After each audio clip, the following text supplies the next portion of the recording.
বেশি পলিটিক্যাল কথা বলতে চাই না।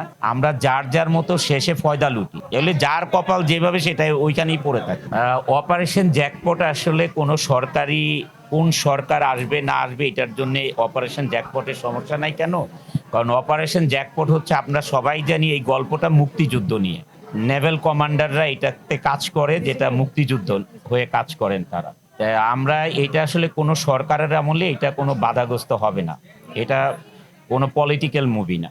আমি আসলে বেশি পলিটিক্যাল কথা বলতে চাই না, তবে আমরা একটাই কথা বলতে চাই, আমরা যার যার মতো শেষে ফয়দা লুটি। আমাদের কপাল যেখানে পড়ে থাকা সেখানেই পড়ে থাকে। এগুলো জাস্ট মিডিয়াতে আমরা কথা বলে শান্তি পাই। আপনারা মিডিয়া সবার কথাগুলো প্রচার করেন, সবাই জানতে পারে, এইটুকুই। এতে আসলে কোনো উপকার হবে না। এগুলো যার কপাল যেভাবে সেটাই ওইখানেই পড়ে থাকে। ভাই আমি বলি, এটা হচ্ছে ডিজিটাল যুগ। আপনার কথা আপনি সহজেই প্রচার করতে পারবেন, যে যেভাবে প্রচার করবেন সেটা সবাই দেখবে। এটা নিয়ে বলার কি আছে? সামনে আমরা বাংলাদেশ এইভাবেই দেখতে চাই, যেভাবে ভালো চলবে। কারণ আমরা আসলে এখন যদি আমি এভাবে বলি, অনেকেই মনে করতে পারবে যে উনি কি আওয়ামী লীগ সাপোর্টার কিনা। আমার লাইফে কোনো পলিটিক্সই করি না, সবাই জানে যে আমি কোনো দলের সাথেই জড়িত না, এটা সবাই জানেন আপনারা।